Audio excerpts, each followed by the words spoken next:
গল্পের আসর বাই অগ্নিলা চ্যানেলে আপনারা শুনছেন হুমায়ুন আহমেদের লেখা আশা বড়ি। আজ এর শেষ পর্ব। দুপুরে অনেকক্ষণ ঘুমিয়েছিলাম।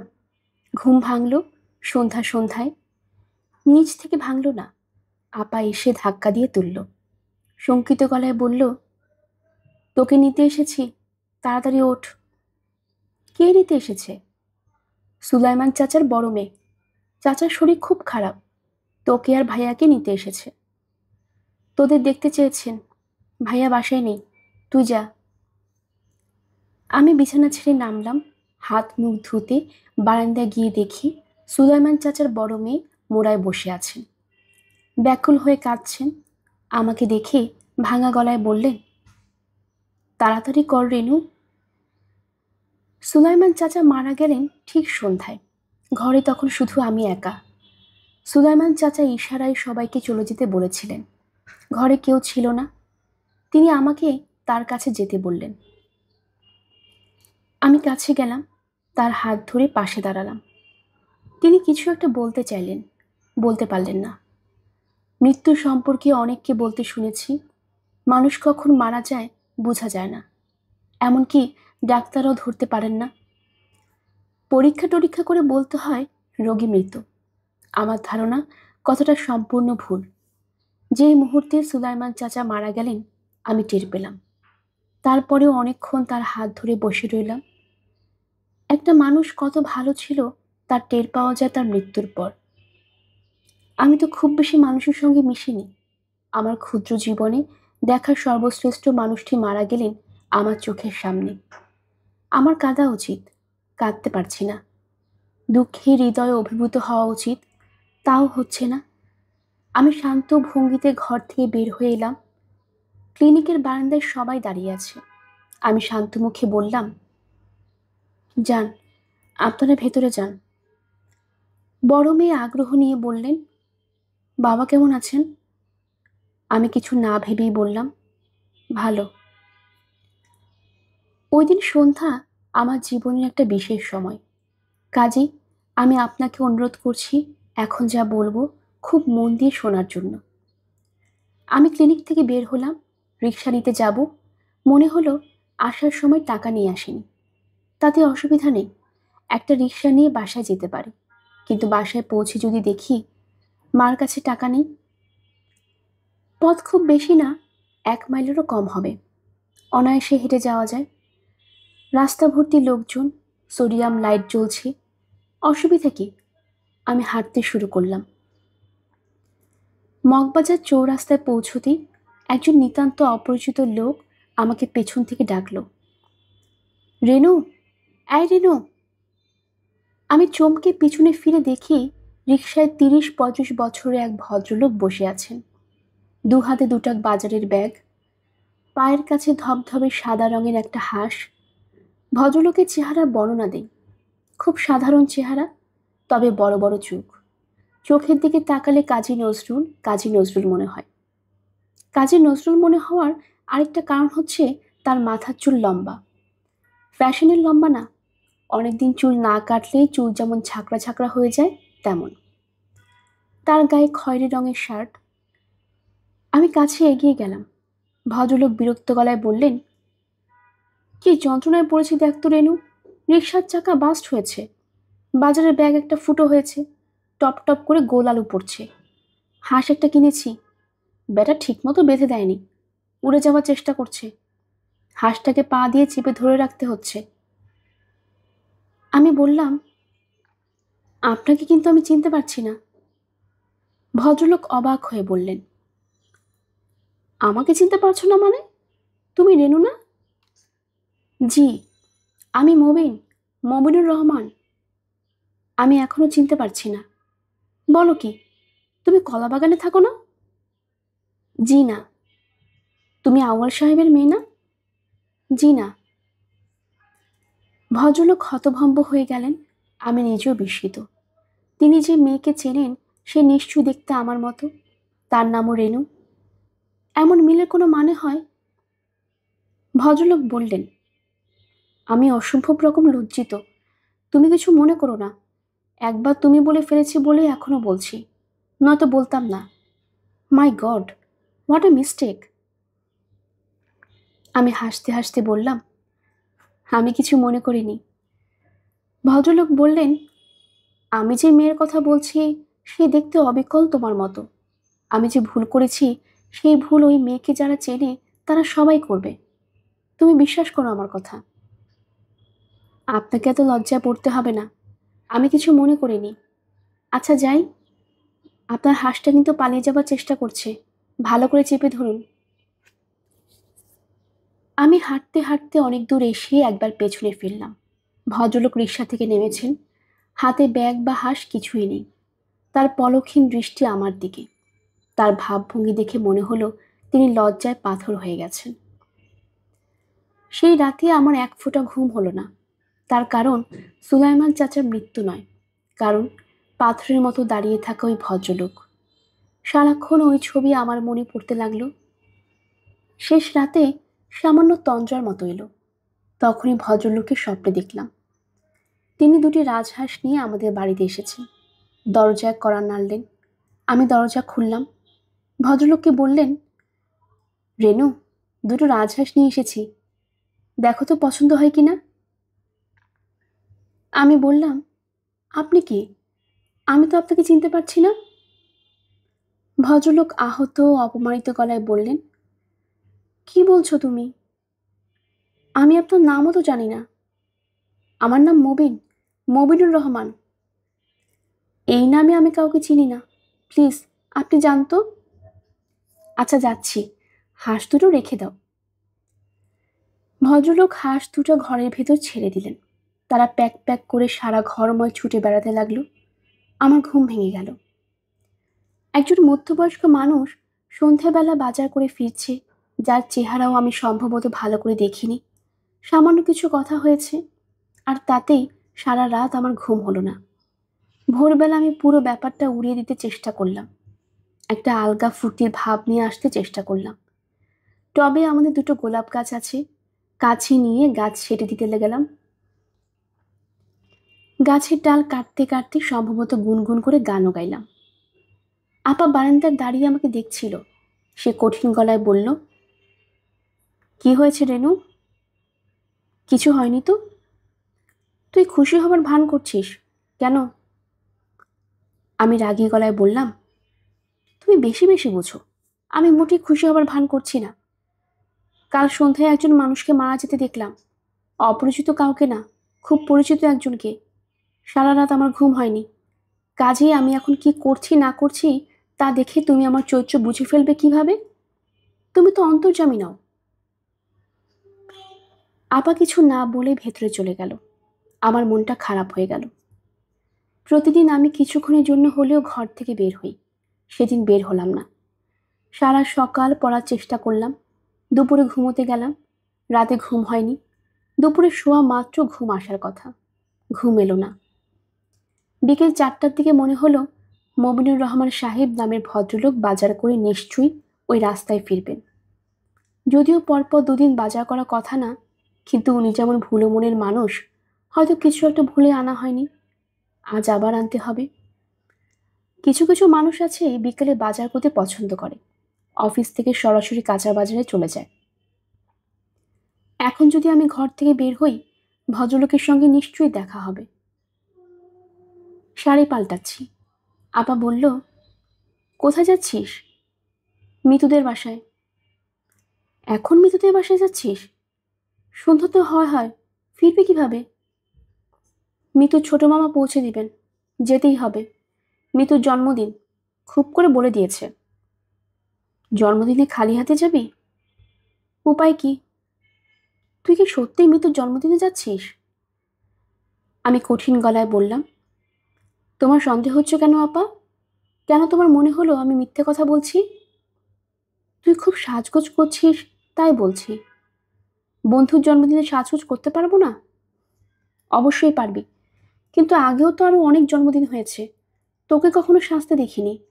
আজ একেবারে টিপ পড়েছিস। আমি টিপ খুলে ফেললাম। আপা বলল, রাগ করিস না, এমনি বললাম, লাল টিপে তোকে খুব সুন্দর লাগছে। আমার কাছে 50টা টাকা আছে, নিয়ে যা। একটা বইটই কিনে দিস। বন্ধুর জন্মদিন, খালি হাতে কেন যাবি? আমি গেলাম ওই রাস্তায়। আধ ঘন্টার মতো অপেক্ষা করে ফিরে এলাম। আপা দরজা খুলে আমার দিকে তাকিয়ে থেকে বলল, তুই কি আমাকে কিছু বলবি? আমি বললাম, বলবো। আয়, আমার ঘরে আয়। আমি সব বললাম, কিছুই বাদ দিলাম না। আমার ধারণা ছিল আপা কথা শুনে হেসে ফেলবে। সে হাসলো না, আমার হাত ধরে বসে রইল। আমি বললাম, আমার এরকম হলো কেন আপা? তুই ব্যাপারটা যত বড় করে ভাবছিস, আসলে এটা মোটেও তেমন কোনো বড় ব্যাপার না, খুব সামান্য ব্যাপার। ওই সন্ধ্যায় তোর মনটা ছিল অন্যরকম। কাছ থেকে একজন মানুষের মৃত্যু দেখেছিস, খুব নিঃসঙ্গ বোধ করছিলি। বাড়ির দিকে রওনা হয়েছিস একা একা। যখন তোর মনে হচ্ছে তুই একা, তোর পাশে পাশে কেউ নেই, তখন খুব কোমল গলায় একজন ডাকলো, রেনু, রেনু। ওই ভদ্রলোকের গলার স্বরে হয়তো বাবার গলার স্বরে খানিকটা মিল ছিল। তুই চমকে উঠলি, তোর সমস্ত শরীর হয়তো ঝনঝন করে উঠল। তারপর খানিকক্ষণ ভদ্রলোকের সঙ্গে তোর কথা হলো। ভদ্রলোক অসম্ভব বিব্রত হলেন। বিব্রত মানুষের ওপর এমনিতেই আমাদের মমতা বোধ হয়। তোর চরিত্রে মমতার অংশ প্রবল। তুই অনেকখানি মমতা বোধ করলি, এই হচ্ছে ব্যাপার। আমি অবাক হয়ে বললাম, তুমি এত গুছিয়ে কি করে বললে? আপা হেসে ফেলল। হাসতে হাসতেই বলল, আজ রাতে ভালো করে ঘুমো। ভোরবেলা দেখবি সব ধুয়ে মুছে গেছে। কাল সন্ধ্যায় আর সেজে গুজে ওই রাস্তায় দাঁড়িয়ে থাকতে ইচ্ছে করবে না। আবার বেশিরভাগ কথাই ঠিক হয়, এই কথা ঠিক হলো না। ঘটনাটা মোটেই ধুয়ে মুছে গেল না। আমি প্রতিদিন ওই রাস্তায় দাঁড়িয়ে অপেক্ষা করা শুরু করলাম। তবে বিকেলে নয়, সকালে। সকালে ভদ্রলোক নিশ্চয়ই অফিসে যাবেন। একদিন না একদিন দেখা হবে। তিনি চমকে উঠে ডাকবেন, রেনু, আয় রেনু। আমি তাকে চিনতে পারছি না, এই ভঙ্গি করব না, সঙ্গে সঙ্গে ছুটে যাব। দুপুরে ঘুমিয়ে পড়েছিলাম। ঘুমোবো বলে শুইনি, কেন জানি খুব ক্লান্ত লাগছিল। মা ডাকলেন, খেতে আয় রেনু। আমি বললাম, আসছি বলেই বিছানায় শুয়েছি। সঙ্গে সঙ্গে ঘুম। মা ডেকে তুললেন না। মা আগের মতো নেই। একবার ডেকে দায়িত্ব শেষ করেছেন। সারাদিন না খেলেও দ্বিতীয়বার ডেকে কিছু বলবেন না। তাছাড়া ভাইয়ার সঙ্গে মার আবার ঝগড়া হয়েছে, শীতল ঝগড়া। এই ঝগড়ার পর মা আরও চুপ করে গেছেন, কারোর সঙ্গে কিছু বলছেন না। ঝগড়ার কারণ অতি তুচ্ছ। সকালবেলা ভাইয়াকে চা দিতে দিতে মা বললেন, তুই কি একবার বগুড়া যাবি? ভাইয়া চাই চুমুক দিতে দিতে বলল, অবশ্যই যাব। কি ব্যাপার? মা অস্বস্তির সঙ্গে বললেন, স্বপ্নে দেখলাম তোর বাবা বগুড়ায়। ভাইয়া গম্ভীর গলায় বলল, স্বপ্নের উপর নির্ভর করে এতদূর যাওয়াটা কি ঠিক হবে? আমার স্বপ্ন ঠিক হয়। তুমি যে স্বপ্ন বিশারদ তা তো মা জানতাম না। মা কঠিন গলায় বললেন, ঠাট্টা করছিস? না, ঠাট্টা করছি না। শুধু জানতে চাচ্ছি তোমার স্বপ্নের উপর নির্ভর করে এতদূর যাওয়াটা কি ঠিক হবে? ঠিক না হলে যাবি না। রাগের কথা না মা, যুক্তির কথা। বগুড়া তো ছোট্ট একটা জায়গা না, অনেক বড় জায়গা। সেখানে বাবাকে কোথায় খুঁজবো? স্বপ্নে অ্যাড্রেস পেয়েছো? তোকে কিছু খুঁজতে হবে না। স্বপ্ন তো স্বপ্নই, স্বপ্নের আবার কোনো মানে আছে? বলতে বলতে মার চোখে পানি এসে গেল। মা আঁচলে মুখ ঢেকে তার ঘরে ঢুকে দরজা বন্ধ করে দিলেন। সেই দরজা রাত 10টার আগে খোলা হলো না। মাকে খুশি করবার জন্যই ভাইয়া বগুড়া ঘুরে এলো। হোটেলগুলোতে খোঁজ করলো, থানার ওসি সাহেবের সঙ্গে দেখা করলো। কাজের কাজ কিছু হলো না। ভাইয়া ফিরল ঘুষঘুষে জ্বর নিয়ে। মার রাগ পড়ল না। ভাইয়া যখন বলল, মা হাসি মুখে দুটা কথা আমার সঙ্গে বলো, বগুড়া দেখে এলাম তো। মা কিছুই বললেন না। ভাইয়া দীর্ঘ নিঃশ্বাস ফেলে বললেন, এর পরের বার যদি এই জাতীয় স্বপ্ন দেখো তাহলে অবশ্যই আসল ঠিকানা জেনে নেবে। যে কথা বলছিলাম সে কথায় ফিরে আসি। আপনি নিশ্চয়ই আমার কথা বলার ভঙ্গিতে বিরক্ত হচ্ছেন। আসলে আমি এক নাগাড়ে কোনো বিষয় নিয়ে কথা বলতে পারি না। প্লিজ কিছু মনে করবেন না। ক্লান্ত হয়ে শুয়েছি, সঙ্গে সঙ্গে ঘুম এসে গেছে। দিনে ঘুমোলে আমি সবসময় স্বপ্ন দেখি। সেদিনও স্বপ্ন দেখছি, দুঃস্বপ্ন। যেন একটা লোমশ ভালুকের মতো লোক দরজা ভেঙে ঘরে ঢুকে পড়তে যাচ্ছে। হাতুড়ি দিয়ে দরজা প্রচণ্ড জোরে বাড়ি দিচ্ছে। তার হাতুড়ির শব্দেই আমার ঘুম ভেঙে গেল। জেগে উঠে শুনি সত্যি সত্যি দরজায় কে যেন টোকা দিচ্ছে। আমি উঠে গিয়ে দরজা খুললাম। ভবঘুরে টাইপের একটা লোক দাঁড়িয়ে আছে, গায়ে চাদর, লম্বা লম্বা চুল, চোখ লাল। আমি বললাম, কাকে চান? রঞ্জু সাহেব বাসায় আছেন? আমি না জেনেই বললাম, উনি বাসায় নেই। আমার ইচ্ছে করছিল না যে ভাইয়া লোকটার সঙ্গে কথা বলে। আমার মনে হচ্ছিল লোকটা ভালো না। হয়তো একটু আগে একটা খারাপ স্বপ্ন দেখেছি বলে এরকম মনে হচ্ছে। কখন ফিরবেন? জানি না কখন ফিরবেন। ভাইয়ার সঙ্গে আপনার কি দরকার? উনি আপনার ভাই? হুম। আপনার প্রয়োজনটা কি? একটা খবর ছিল। কি খবর? আড়ালে বলতে চাই। আমি হকচকিয়ে গেলাম। আড়ালে বলতে চাই মানে? এমন কি খবর লোকটার কাছে আছে যা সে আড়ালে বলতে চায়? তাছাড়া এখন আমাদের আশেপাশে কেউ নেই, এর চেয়ে আড়াল কি হতে পারে? খবরটা আপনার পিতার সম্পর্কে। বলুন। উনি কোথায় আছেন আমি জানি। বলুন কোথায় আছেন? নারায়ণগঞ্জে থাকেন। একটা বিবাহ করেছেন, তার একটা কন্যা সন্তান আছে। আপনি কে? আমি কে তা দিয়ে আপনার প্রয়োজন কি? আমার খবর সত্য। আমি রঞ্জু সাহেবকে খবর দিয়েছিলাম, তিনি বিশ্বাস করেন নাই, গালাগালি করেছেন, কিন্তু খবর সত্য। আমি হতভম্ব হয়ে তাকিয়ে রইলাম এবং এই প্রথম বুঝলাম যে আমি আসলে খুব শক্ত নার্ভের মেয়ে। অন্য কেউ হলে হইচই শুরু করে দিত। আমি কিছুই করলাম না, চুপচাপ লোকটার দিকে তাকিয়ে রইলাম। সে দিয়াশলাইয়ের কাঠি দিয়ে দাঁত খুঁজাচ্ছে। আপনার পিতা যাকে বিবাহ করেছেন তার নাম সবুজবালা, হিন্দু মেয়ে। বিবাহ হয়েছে 4 বছর আগে। এইসব খবর আপনি আমাকে দিচ্ছেন কেন? আপনার উদ্দেশ্য কি? লোকটা বিড়ি ধরালো, উৎকট গন্ধ। ঢাকা শহরে আমি কাউকে বিড়ি খেতে দেখিনি। ঢাকা শহরে রিক্সাওয়ালারা পর্যন্ত সিগারেট খায়। এই লোকটা বিড়ি টানছে। আমি কঠিন গলায় বললাম, আপনার উদ্দেশ্য কি? আমি সামনের মাসের 1-2 তারিখে আবার আসব। 3000 টাকা জোগাড় করে রাখবেন। আমি আপনাদের ঠিকানা দেব। আপনার নিজের ঠিকানা কি? আমার নিজের কোনো ঠিকানা নাই। আপনার টাকা জোগাড় করে রাখবেন, সামনের মাসে 1-2 তারিখে আসব।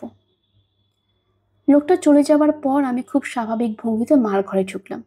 মা ঘুমোচ্ছেন, ক্লান্ত পরিশ্রান্ত ছোটখাটো একজন মহিলা। তার চোখের কোণে পানির দাগ, কাঁদতে কাঁদতে ঘুমিয়ে পড়েছেন। আমি মার ঘর থেকে আপার ঘরে ঢুকলাম। আপা বলল, কার সঙ্গে কথা বলছিলি? কারোর সঙ্গে না, এক লোক ঠিকানা জানতে চাচ্ছিল। ও আচ্ছা, চা খাওয়াতে পারবি রেনু? পারবো। আমি চা বানিয়ে নিয়ে এসে দেখি আপা শাড়ি পাল্টাচ্ছে, চুল বেঁধেছে। আপাকে লাগছে ইন্দ্রাণীর মতো। আমি বললাম, কোথাও যাচ্ছ? হুম। কোথায়? আমার এক বান্ধবীর জন্মদিনে। আপা চায়ের কাপে চুমুক দিতে লাগলো। আমি তাকিয়ে আছি মুগ্ধ চোখে। এই সামান্য সাজেই কি সুন্দর যে আপাকে লাগছে। আল্লাহ কিছু কিছু মানুষকে এত সুন্দর করে কেন বানান? রেনু, আমি কি ঠিক করেছি জানিস? এখন থেকে সব বান্ধবীর জন্মদিনে যাব, বিয়ের অনুষ্ঠানে যাব। তাতে লাভ কি হবে জানিস? কারো না কারোর চোখে পড়ে যাব। আমার এখন খুব দ্রুত বিয়ে হওয়া দরকার। ভাইয়া মাথা খারাপ হবার বেশি দেরি নেই। পুরোপুরি মাথা খারাপ হয়ে গেলে আমার আর বিয়ে হবে না। সুন্দরী মেয়ে বিয়ে না হওয়া মানে ভয়াবহ সর্বনাশ। মাঝে মাঝে তুমি খুব স্বার্থপরের মতো কথা বলো আপা। স্বার্থপরের মতো না, আমি বুদ্ধিমতী মেয়ের মতো কথা বলি। রূপবতীদের বুদ্ধিমতী হওয়াতে বাধার কিছু নেই। এই বাড়ি ছেড়ে দিতে হলে আমাদের অবস্থা কি হবে কখনো ভেবেছিস? কিছু একটা হবে। কিছুই হবে না রেনু। যতদিন যাবে অবস্থা ততই জট পাকিয়ে যাবে।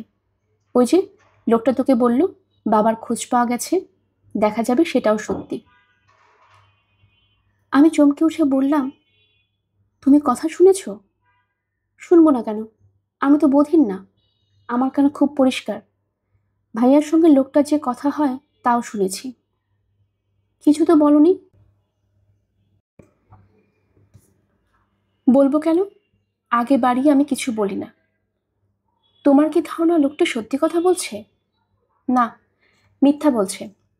বিরাট ফ্রড বলেই টাকা যাচ্ছে। তবে সব মিথ্যার সঙ্গে খানিকটা সত্যি থাকে। অ্যাবসলিউট ট্রুথ বলে যেমন কোনো জিনিস নেই, অ্যাবসলিউট ফলস বলেও কিছু নেই। আপা উঠে দাঁড়ালো, আমাকে বলল, তুই আমার সঙ্গে রাস্তার মোড় পর্যন্ত আয়। চায়ের দোকানে কয়েকটা ছেলে আমাকে খুব বিরক্ত করে, একা একা যেতে ইচ্ছে করে না। আমি আপার সঙ্গে যাচ্ছি। আপা বলল, আয়, আমরা হাত ধরাধরি করে হাঁটি। আমি আবার হাত ধরলাম। আপা গলার স্বর নিচু করে বলল, রেনু, আমি প্রচণ্ড আতঙ্কের মধ্যে বাস করি। কেন? আমার সারাক্ষণই মনে হয় শেষ পর্যন্ত আমার ভাগ্য হবে আভার মতো। সন্ধ্যাবেলায় সেজে গুজে সংসদ ভবনের রাস্তায় হাঁটাহাঁটি করতে হবে, যাতে কোনো পুরুষ মানুষ দয়া করে এগিয়ে আসে। তুমি এসব কি বলছো আপা? না জেনে বলছি না রেনু, জেনেই বলছি। আভার সঙ্গে আমার একদিন দেখা হয়েছিল। সব সে খুলে বলল, কিছুই গোপন করল না। অসাধারণ একটা মেয়ে। ওর ঠিকানা আছে আমার কাছে। আমি কি ঠিক করেছি জানিস? একদিন এক গাদা গোলাপ ফুল নিয়ে আভার বাসায় উপস্থিত হব। কেন? একটা অসাধারণ মেয়ে, ফুল ছাড়া ওর কাছে যাওয়া যায় না। রেনু, একটা কথা বলি, তোর কাছে যে লোকটা এসেছিল, খবরদার ভাইয়াকে এই সম্পর্কে কিছু বলবি না। বেচারা এমনিতেই নানা সমস্যা অস্থির হয়ে আছে, ওকে আর জড়ানো ঠিক হবে না। ভাইয়াকে আমি কিছুই বললাম না, খুব স্বাভাবিক আচরণ করতে লাগলাম। হইচই গল্পগুজব আগের চেয়ে আরো বেশি করলাম। ভাইয়া কোত্থেকে দড়ি কাটার একটা ম্যাজিক শিখে এসেছে, ম্যাজিক দেখাতে গিয়ে ধরা খেয়ে গেল। আমরা খুব হাসাহাসি করতে লাগলাম। আমাদের দেখে কে বলবে যে আমাদের কোনো দুঃখ কষ্ট আছে। আপার কাছ থেকে ঠিকানা নিয়ে একদিন গেলাম আভাকে দেখতে। আভা ঘরেই ছিল। আমাকে দেখে ছুটে এসে জড়িয়ে ধরল। ও আল্লাহ, রেনু, রেনু, মা দেখো দেখো, রেনু এসেছে, রেনু। যেন আমি বিরাট বড় একটা স্টার। আমার এক বাড়িতে আসা যেন ইতিহাসের বইয়ে লিখে রাখার মতো ঘটনা। কেমন আছো রেনু? ভালো আছি। তোমার ভাইয়া কেমন আছে? ভালো আছে। ও এখন শুধু পাগলদের সঙ্গে ঘুরঘুর করে, তাই না? হুম। আমি দুদিন দেখেছি, দুদিনই পাগলের সাথে। একদিন দেখি সে এক পাগলের গলা জড়িয়ে ধরে হাঁটছে। প্রায় চিৎকার করতে যাচ্ছিলাম, অনেক চেষ্টায় নিজেকে সামলালাম। আমি ওর সামনে পড়তে চাই না। কেন চান না? আভা হাসতে হাসতে বলল, এক সময় আমার অনেক স্বপ্ন ছিল রেনু, এখন স্বপ্ন টপ্ন নেই। তোমার ভাইয়ের দরকার স্বপ্ন আছে। এমন একটি মেয়ে, আমাকে দেখলে সে আবার আটকে যাবে। কাজেই তোমার যে আমার সঙ্গে দেখা হয়েছে এই খবর তুমি চেপে যাবে এবং চেষ্টা করবে যেন দলু নামের মেয়েটির সঙ্গে তার বিয়ে হয়। মনে থাকবে? আমি জবাব দিলাম না। আভা ক্লান্ত গলায় বলল, পুরুষ মানুষ সম্পর্কে আমার মোহভঙ্গ হয়েছে রেনু। আমি আর কোনোদিন কোনো পুরুষকে বিয়ে করে সুখী হতে পারবো না। মাকড়সা দেখলে আমাদের যেমন ঘেন্নায় শরীর কেমন করতে থাকে, পুরুষ মানুষ দেখলেও আমার এমন হয়। যাক এসব কথা। রেনু, তোমার চোখ কিন্তু আরো সুন্দর হয়েছে। কোনো কথা না বলে তুমি অনেকক্ষণ আমার দিকে তাকিয়ে থাকো তো। আভা আবার বাসা থেকে ফিরবার পথে আমার কেন জানি মনে হলো ওই মানুষটার সঙ্গে আমার দেখা হবে, দেখা হবেই। এবং অল্প কিছু সময় তিনি যদি আমার সঙ্গে কথা বলেন, তাহলে আমার সব দুঃখ কষ্ট দূর হয়ে যাবে। আমার মনে হতে লাগলো তিনিও আভা আপার মতো আমার চোখের দিকে তাকিয়ে বিস্মিত হয়ে বলবেন, আরে, তোমার চোখ দুটি তো ভারী সুন্দর। আমি রাস্তায় অপেক্ষা করতে লাগলাম। সন্ধ্যা মিলিয়ে অন্ধকার হয়ে গেল। গুন্ডা ধরনের এক ছেলে আমার কাছে এসে বলল, এই যে আপামনি, অনেকক্ষণ ধরে ঘোরাঘুরি করছেন, কেস কি? আমি বাসায় ফিরলাম। রিক্সা করে কাঁদতে কাঁদতে ফিরলাম। কেন কাঁদছিলাম নিজেও জানি না। রিক্সাওয়ালা দরদ মাখা গলায় বলল, কি হয়েছে আপনার? কি হয়েছে? কি যে আমার হয়েছে তা কি আমি নিজেই জানি? বাসা ছেড়ে দেওয়ার জন্য যে 1 মাস সময় দেওয়া হয়েছিল, সেই 1 মাস 7 দিন আগে পার হয়েছে। মজার ব্যাপার হচ্ছে, কেউ কিছু বলছে না। সুলাইমান চাচার 3 মেয়ে এবং তাদের স্বামীদের সঙ্গে আমাদের বেশ কবার দেখা হয়েছে। তারা আমাদের কিছু বলেনি। সবাই এমন ভাব করেছেন যেন আমাদের দেখতে পাননি। কোনো বিচিত্র কারণে আমরা অদৃশ্য হয়ে আছি। সামনে থাকলেও আমাদের দেখা হয় না। রহস্যটা কি আমরা বুঝতে পারছি না। তবে সবাই এক ধরনের অনিশ্চয়তায় ভুগছি। না, সবাই না। ভাইয়া কোনো কিছুতেই বুঝছে না। সে তার জাপানি ভাষা নিয়ে ব্যস্ত। তার জাপানি ভাষার ফাইনাল পরীক্ষা। পাশ করলে সার্টিফিকেট পাবে। তার ধারণা একজন পাশ করলেও সে পাশ করবে। সব কিছু ছেড়ে ছুঁড়ে এখন সে জাপানি পড়ছে। খাবার টেবিলেও জাপানি ভাষা ছাড়া অন্য কোনো কথা বলছে না। বুঝলি খুকি, আমরা যেমন 1-2 করে জিনিস গুনি, জাপানিরা তাই করে। তবে এক এক রকম জিনিসের জন্য এক এক ধরনের 1-2 ব্যবহার করে। জাতি হিসেবে এরা খুব পাগলা। তোমার কথা কিছুই বুঝলাম না। সমতল জিনিস যেমন রুমাল, তক্তা, এইসব গোনার জন্য তাদের একরকম সংখ্যা। 1 হলো ইচিমাই, 2 হলো নেমাই, 3 হলো সানমাই। আবার জন্তু এবং মাছ গোনার জন্য অন্যরকম সংখ্যা। 1 হলো ইপ্পিকি, 2 হলো নিহিকি, 3 হলো সানবিকি। লম্বা জিনিস যেমন কলম, কলা, ছাতা, এগুলি গোনার জন্য অন্যরকম সংখ্যা। 1 হলো ইপ্পন, 2 হলো নিহন, 3 হলো সানবন। পাগল নাকি? অফকোর্স পাগল। ওরা যখন শুনে আমরা সবকিছু গোনার জন্য 1-2 ব্যবহার করি, তখন ওরাও চোখ কপালে তুলে বলে, পাগল নাকি? মা এবং আপা কেউই ভাইয়ার এসব আলাপে অংশগ্রহণ করে না। আপা মাঝে মধ্যে কিছু বললেও মা কখনো বলেন না। ভাইয়ার সঙ্গে তার ঠান্ডা যুদ্ধ চলছে। ভাইয়া বেশ কবার মিটমাটের চেষ্টা করেছে, লাভ হয়নি। মা আরো ঠান্ডা হয়ে গেছেন। বলা যেতে পারে বাসার পরিস্থিতি খুবই অস্বাভাবিক। আপা টিচার তার 2 বোন থেকে নিয়ে এসেছিলেন। অনেকক্ষণ গল্প টল্প করলেন, চা খেলেন, ফাঁকে ফাঁকে অসংখ্য প্রশ্ন করলেন। উত্তর যা পেলেন তার কোনোটি তাদের পছন্দ হলো না। কিছু কিছু উত্তর শুনে রীতিমতো ভড়কে গেলেন। প্রশ্নের উত্তর বেশিরভাগই দিল ভাইয়া।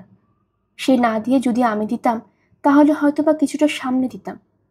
ভাইয়া সে সুযোগ দিল না।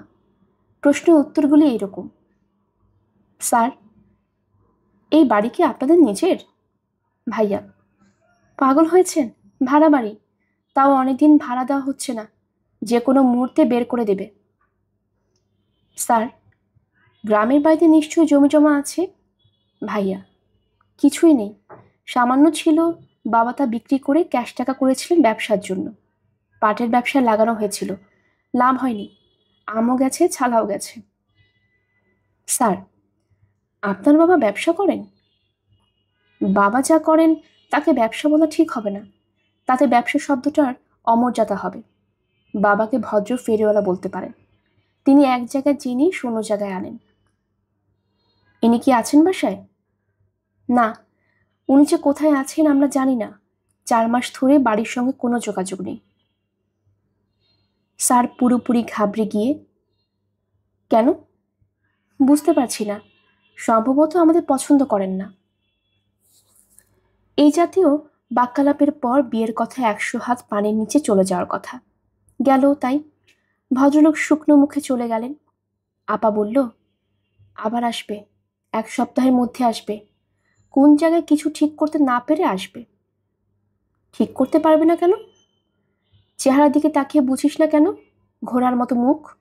এই চিজকে কে শখ করে বিয়ে করবে? আমার কাছে আবার আশা ছাড়া গতি নেই। আবার আসবে, শেষ মুহূর্তে আসবে। যদি আসিয়ে তুমি রাজি হবে? জানি না, হয়তো হব। এখানে থাকতে ইচ্ছা করছে না, পালিয়ে যেতে ইচ্ছা করছে। ঘোড়া টাইপ একটা ছেলেকে বিয়ে না করলে পালানো যাবে না। তুমি এমন হয়ে যাচ্ছ কেন? আবার সরু চোখে তাকালো। সে আরো সুন্দর হয়েছে। যতদিন যাচ্ছে ততই সুন্দর হচ্ছে।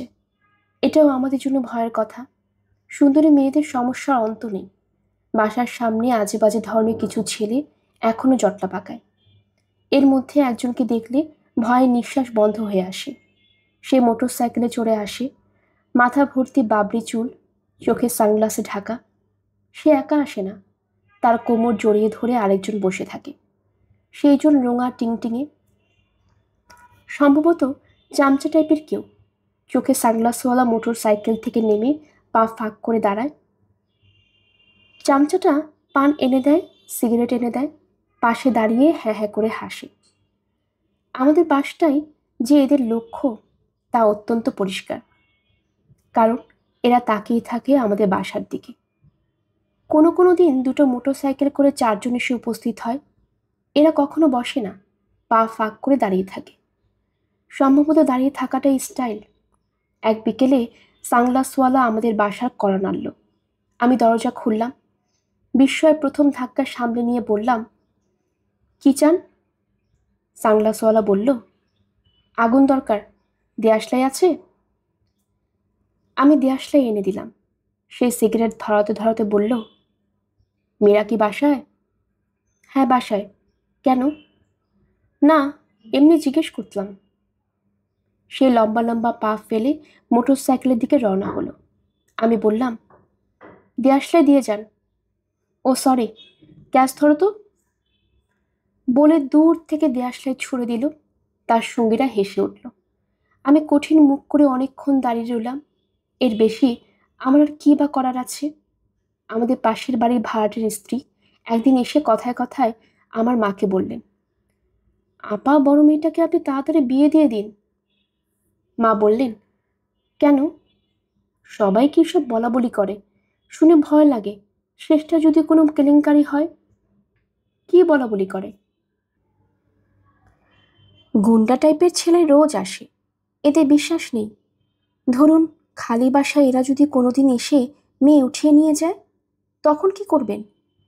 এরকম তো হচ্ছে আজকাল, খবরে কাগজ খুললেই দেখা যায় অপহরণ, ধর্ষণ।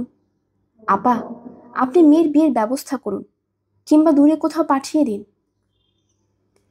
এই জাতীয় কথায় আতঙ্কগ্রস্ত হওয়া তো স্বাভাবিক। আমরা আতঙ্কগ্রস্ত হই, কিন্তু ভাইয়া নির্বিকার। সে হাসতে হাসতে বলল, যারা ঘন্টার পর ঘন্টা পা ফাঁক করে দাঁড়িয়ে থাকে তাদেরকে ভয়ের কিছুই নেই। এরা হার্মলেস ভেজিটেবল, কাজকর্ম নেই বলে দাঁড়িয়ে থাকে।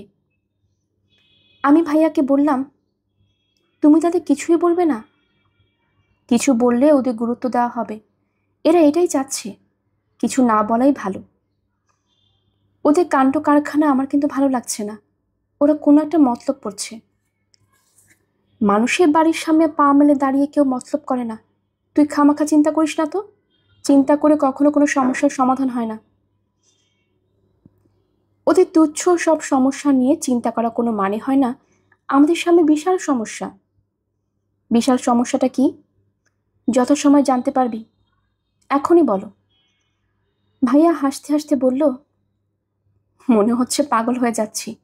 ছোটোখাটো সব লক্ষণ আমার মধ্যে প্রকাশ পাচ্ছে। রাস্তায় নামলেই পরিচিত লোকজনদের দেখি, যারা আসলে ত্রিসীমানায় নেই। যেমন গতকাল রেসকোর্সের পাশের রাস্তা দিয়ে যাচ্ছি পাবলিক লাইব্রেরির দিকে। কি মনে করে ডান দিকে তাকালাম, দেখি সুলাইমান চাচা রেসকোর্সের ভেতরে একটা গাছের নিচে বসে আছেন। কি বলছো তুমি? হ্যাঁ তাই, বসে বসে বাদাম খাচ্ছেন, আমার দিকে তাকিয়ে মিটমিট করে হাসছেন। প্রচণ্ড একটা শক খেলাম। ছুটে গেলাম, দেখি সুলাইমান চাচা না, অন্য একজন। এটা তো ভাইয়া এমন কোনো অস্বাভাবিক ব্যাপার না। একবার ঘটলে অস্বাভাবিক না, বারবার ঘটলেই অস্বাভাবিক। আমি আভাকে দেখেছি 3 বার, অথচ কোনোবারই আভা ছিল না, ছিল অন্য মহিলা। একবার দেখলাম আভা রিক্সা করে যাচ্ছে, আমাকে দেখে ডাকলো, এই এই। আমি রাস্তার ওপাশে ছিলাম, দৌড়ে পার হলাম। আরেকটু হলে একটা টেম্পোর নিচে পড়তাম। যাই হোক, রাস্তা পার হয়ে দেখি অন্য মেয়ে। তারপর বাবার কথা ধর, বাবাকে তো প্রায় দেখি। আমি ভাইয়ার দিকে তাকিয়ে আছি। সেই সহজ গলায় বলল, নানান ঝামেলা এবং যন্ত্রণার ব্রেন নষ্ট হয়ে যাচ্ছে। তাছাড়া পাগলের সঙ্গে সবসময় ঘোরাঘুরি করি, সেটাও একটা ব্যাপার। এখনো পাগলের সঙ্গে ঘোরাঘুরি করো? হুম, করি। মানুষ হিসেবে এরা অসাধারণ, অতি ভদ্র। আমি ওদের সঙ্গে জাপানি ভাষায় কথা বলি। ওরা এমন ভাব করে যেন কথা বুঝতে পারছে, কিছু কিছু আবার বুঝতেও পারে। ভাইয়া চুপ করো তো। আচ্ছা যা, চুপ করলাম। চা খাবে? চা বানিয়ে আনবো? নিয়ে আয়। আজ তুমি বেরোবে না? না, শরীরটা ভালো লাগছে না। চা এনে দেখি ভাইয়া চাদর গায়ে ঘুমোচ্ছে। তার গায়ে জ্বর, বেশ ভালো জ্বর। বিকেলে জ্বর গায়ে সে বেরোলো। টিউশনি আছে, ছাত্রের পরীক্ষা। টিউশনি মিস করলে সমস্যা হবে। ছাত্রীর মায় ভয়ঙ্কর করা। এই টিউশনি হাতছাড়া করা যাবে না। এরা টাকা ভালো দেয়। আমি বললাম, তুমি আমাকে ঠিকানা দাও ভাইয়া, আমি পড়িয়ে আসি। জ্বর গায়ে তুমি বেরোতে পারবে না। ভাইয়া হাসতে হাসতে বলল, জ্বরকে পাত্তা দিলে জ্বর মাথায় চড়ে বসবে। অসুখ বিসুখ হলে এদের অগ্রাহ্য করতে হয়। অগ্রাহ্য করলে এরা লজ্জায় পালিয়ে যায়। এদের লজ্জা বেশি। ভাইয়া রাতে প্রবল জ্বর নিয়ে ফিরল। কয়েকবার বমি করে নেতিয়ে পড়ল। আমি এবং আপা সারা রাত জেগে রইলাম। মা দরজার বাইরে থেকে উঁকি দিয়ে দেখলেন, ভেতরে ঢুকলেন না। আশ্চর্য, এখনো তার রাগ পড়েনি। ঘরে থার্মোমিটার নেই, তাপ কত দেখতে পারছি না। ভাইয়া আচ্ছন্ন অবস্থার মধ্যে আছে। মাঝে মাঝে চোখ মেলে তাকাচ্ছে। টকটকে লাল চোখ, ঠোঁট শুকিয়ে কালচে হয়ে গেছে, কিন্তু মুখ হাসি হাসি। আপা বলল, ভাইয়া কেমন লাগছে? ভাইয়া বলল, কামিনারি দিয়ে দেন তো, গা এগিয়ে আমার তো। এর মানে কি? মানে হচ্ছে বজ্র পড়ায় বাতি নিভে গেল।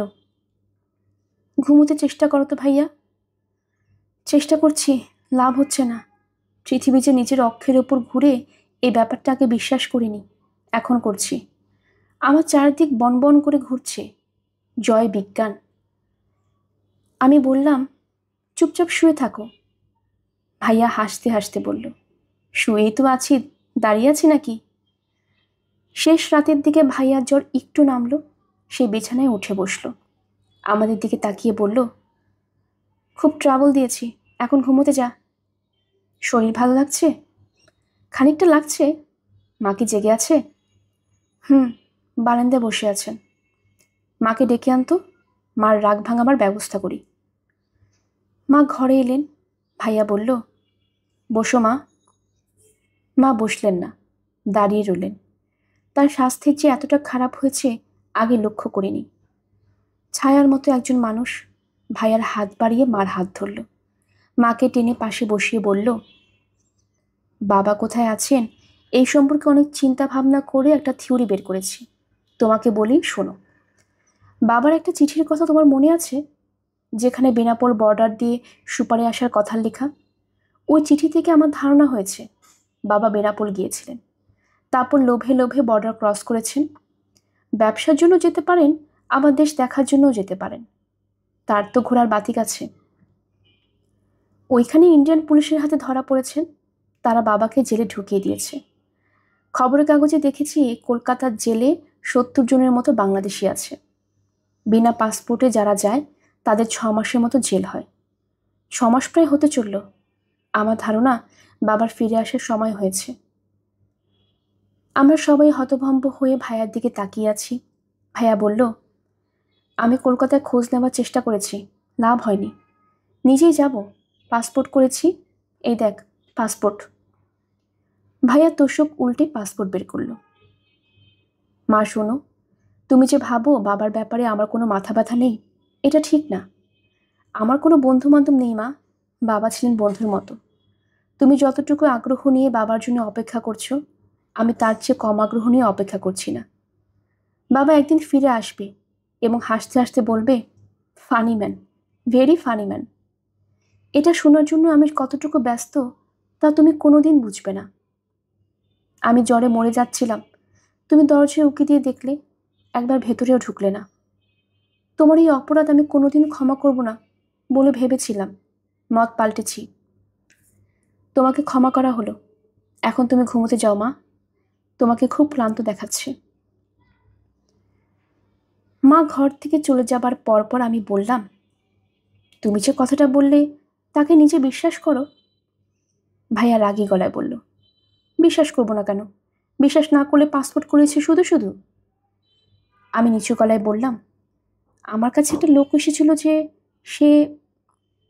ভাইয়া আমাকে থামিয়ে দিয়ে বলল, চুপ কর, পাগলের মতো কথা বলবি না।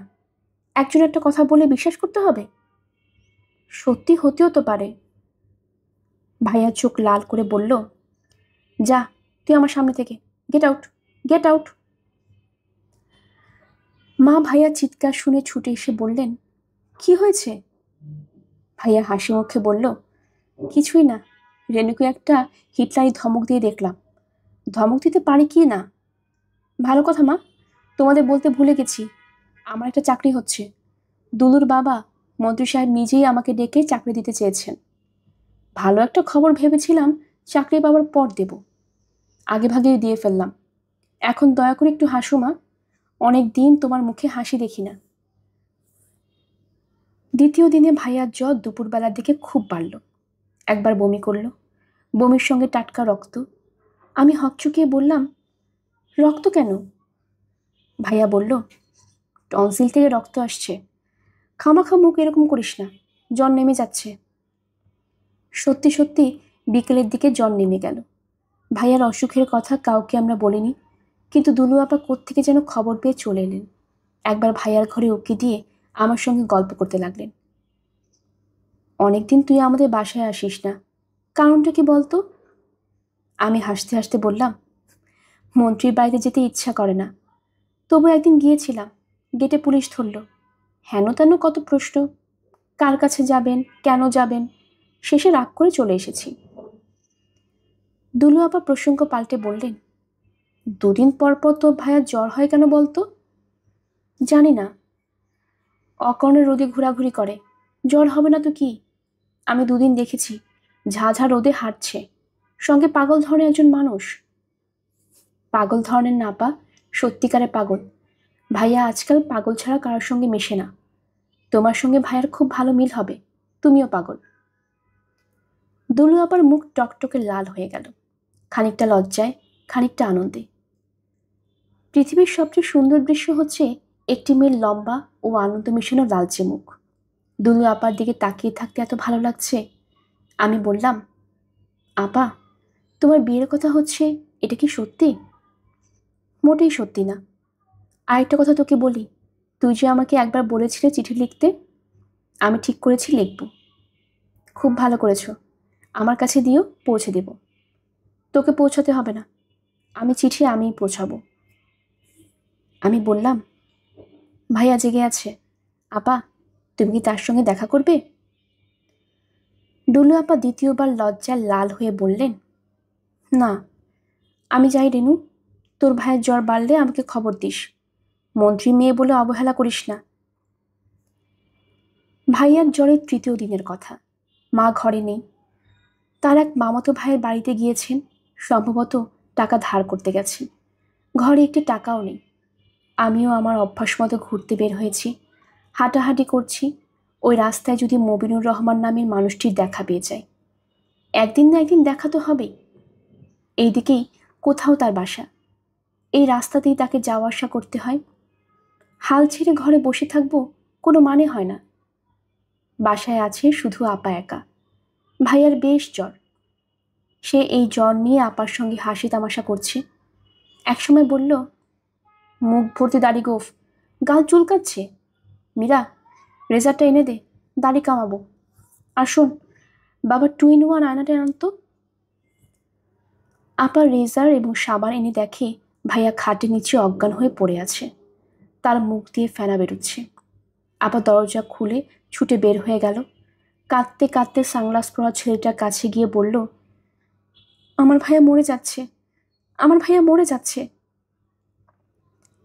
সানগ্লাস পরা ছেলে অসাধ্য সাধন করল, একা ভাইয়াকে কোলে নিয়ে বের হয়ে এলো। বেবি ট্যাক্সি করে নিয়ে গেল হাসপাতালে। হাসপাতালে আপা ক্রমাগত কাঁদছিল। ছেলেটা আপাকে প্রচণ্ড ধমক দিল, কান্নাকাটি করার এখন সময়? বিপদের সময় কান্নাকাটি একেবারে অসহ্য, চুপ করেন তো। ডাক্তাররা ভাইয়ার অসুখ ধরতে পারলেন না। তাদের চেষ্টা কোনো ত্রুটি অবশ্য হলো না, কারণ দুলু আপার বাবা, সে যোগাযোগ মন্ত্রী, দুবার এসে রোগীকে দেখে গেছেন। তার নির্দেশে রোগীকে জেনারেল ওয়ার্ড থেকে কেবিনে নেওয়া হয়েছে। চিকিৎসার জন্য একটা মেডিকেল বোর্ড তৈরি করা হয়েছে। দুলু আপা সারাক্ষণ আছেন ভাইয়ার পাশে, কোনো রকম সংকোচ নেই। রোগীর গায়ে স্পঞ্জ করতে হয়।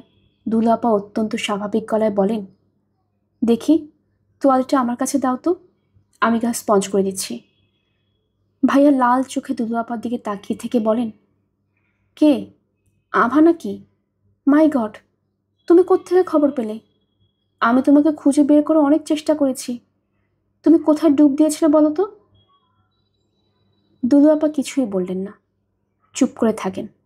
তার চোখ মমতা ও বেদনায় ছলছল করে। ভাইয়া মারা গেল 19 দিনের দিন। সে কমায় চলে গিয়েছিল। শেষের 5 দিন আশেপাশের জগৎ সম্পর্কে তার কোনো ধারণা ছিল না। মৃত্যুর আগে পূর্ণ জ্ঞান ফিরে পেল। দুলু আপাকে দেখে বিস্মিত হয়ে বলল, আরে দুলু, তুমি তুমি এখানে কি করছো? দুলু আপা সবাইকে অগ্রাহ্য করে কাছে এগিয়ে গেলেন। ভাইয়ার হাত ধরে বিছানার কাছে বসলেন। ভাইয়া অস্বস্তি এবং লজ্জায় এতটুকু হয়ে গেল। একটু চেষ্টাও করলেও হাত ছাড়িয়ে নিতে। তার কিছুক্ষণ পর ভাইয়ার মৃত্যু হলো। আমি ঘর থেকে বের হয়ে এলাম। বারান্দায় সানগ্লাস পরা ছেলেটিকে একা একা দাঁড়িয়ে। তার চোখে আজ সানগ্লাস নেই। সে কাঁদছে। ময়লার রুমালে ক্রমাগত চোখ মুছছে। পৃথিবীর সর্বশ্রেষ্ঠ মানুষ আমার ভাই ফানিম্যান আজ মারা গেছে। সে তো কাঁদবেই। সে একা কেন সমস্ত পৃথিবীর মানুষকে আজ চিৎকার করে কাঁদতে হবে? শুধু আমি কাঁদব না, আমি কিছুতেই কাঁদব না। আমি রাস্তায় রাস্তায় সুখী মেয়ের মতো ঘুরে বেড়াবো। ভাইয়ার ঘর থেকে বের হয়ে দেখি বারান্দার রেলিং ধরে আভা দাঁড়িয়ে আছে। আপা তাকে খবর দিয়ে এনেছে। সে ঘরে ঢুকেনি, দাঁড়িয়ে আছে বারান্দায়। আমাকে দেখে পূর্ণ দৃষ্টিতে একবার তাকিয়ে চোখ ফিরিয়ে নিল। আমি বললাম, আমার ভাইয়া ফানিম্যান রঞ্জু মারা গেছে। আভা কিছুই বলল না, ঘরে ঢুকলো না বা উকি দিয়ে দেখল না। ক্লান্ত পায়ে হাসপাতালের লম্বা করিডোর দিয়ে হেঁটে যেতে লাগলো। আভার গায়ে আকাশি রঙের শাড়ি। এই শাড়ি সে ইচ্ছা করেই পরে এসেছে। ফানিম্যান রঞ্জুর নীল শাড়ি খুব পছন্দ। কে জানে, কোনো এক উপলক্ষে নীল শাড়ি হয়তো সে আভাকেই কিনে দিয়েছে। এই পৃথিবী পরম রহস্যময়। হাসপাতাল থেকে রাস্তায় নামা মাত্র আমি যে মানুষটিকে এতদিন ধরে খুঁজছি তার দেখা পেলাম। তিনি প্রথম দিনের মতো রিকশা থেকে ফিরছেন, হাতে বাজারের ব্যাগ। আমি ছুটে গিয়ে বললাম, কেমন আছেন? তিনি বিস্মিত গলায় বললেন, চিনতে পারছি না তো। কে? চিনতে পারছেন না? না, কে তুমি? ওগেন কি দেশুকা। ভদ্রলোক অবাক হয়ে বললেন, এর মানে? আমি শান্ত গলায় বললাম, এটা জাপানি ভাষা, আপনি বুঝবেন না। ভদ্রলোক রিকশা থামিয়েছেন। আমি এগিয়ে যাচ্ছি। প্রতি মুহূর্তে অপেক্ষা করছি তিনি পেছন থেকে কোমল গলায় ডেকে উঠবেন, রেনু, এই রেনু। আর আমি তাকে কাঁদতে কাঁদতে বলবো, জানেন, এই কিছুক্ষণ আগে আমার ভাই মারা গেছে। ওর নাম রঞ্জু, ফানিম্যান রঞ্জু। আকাশ মেঘলা হয়ে আছে। সন্ধ্যা হতে বেশি বাকি নেই। অল্প কিছুক্ষণের মধ্যেই শহরের সমস্ত হলুদ বাতি জ্বলে উঠবে। কুৎসিত নোংরা শহরটাকে মনে হবে সোনালী শহর।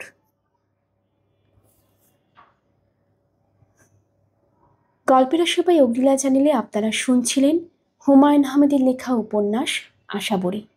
আজ ছিল এর শেষ পর্ব। আমরা নতুন নতুন অনেক গল্প পাঠ করছি।